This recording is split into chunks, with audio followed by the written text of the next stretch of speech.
অভিনয় ক্যারিয়ারের শুরু থেকেই কটাক্ষের শিকার অভিষেক বচ্চন। বারবার বাবা অমিতাভ বচ্চনের সঙ্গে তার তুলনা করা হয়েছে।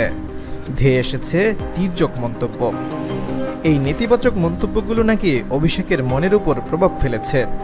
ক্রমাগত তিনি ভাবতে থাকেন নেতিবাচক মন্তব্য নিয়ে। এমনও ঘটেছে বাস্তবে অভিষেককে দেখে কেউ নাকি চিনতে পারেননি, আবার কখনো চিনতে পারার পরেও কোনো উন্মাদনা আসেনি দর্শকের পক্ষ থেকে। সম্প্রতি এক সাক্ষাৎকারে এমনটাই জানিয়েছেন এই অভিনেতা।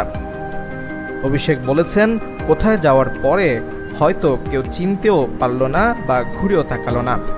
এমনও ঘটতে পারে অভিনেতাদের সঙ্গে। আমি একবার একটা হোটেলের লবিতে হেঁটে যাচ্ছিলাম, কিন্তু কারো মধ্যে কোনো উত্তাপ হট্টগোল ছিল না।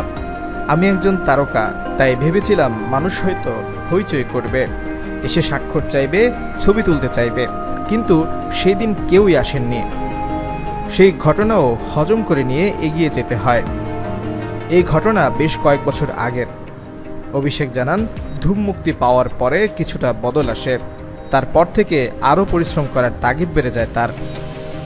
জীবনের ওঠাপড়ার মধ্যে অভিষেক একটি কথায় বিশ্বাস করেন, ব্যর্থতা থেকেই সাফল্যের শুরু। অভিনেতাদের সম্পর্কে তিনি আরও বলেছিলেন, আসলে অভিনেতারা খুব দুর্বল। বাইরে আমাদের দেখে ক্ষমতাশালী মনে হয়, কিন্তু ভেতর থেকে আমরা ভীতু বাচ্চাদের মতো। এরা শুধুই মানুষের প্রতিক্রিয়ার অপেক্ষায় থাকে। অভিষেক মানুষের প্রতিক্রিয়া নিয়ে এক সাক্ষাৎকারে বলেন, সময় আমাকে শিক্ষা দিয়েছে যে কিছু সময়ে আমরা সত্যি বোকা হয়ে থাকতে পারি না।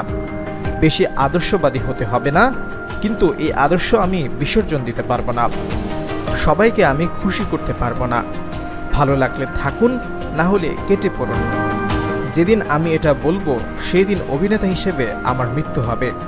নিজেকে উন্নত করার কোনো বাসনাই থাকবে না।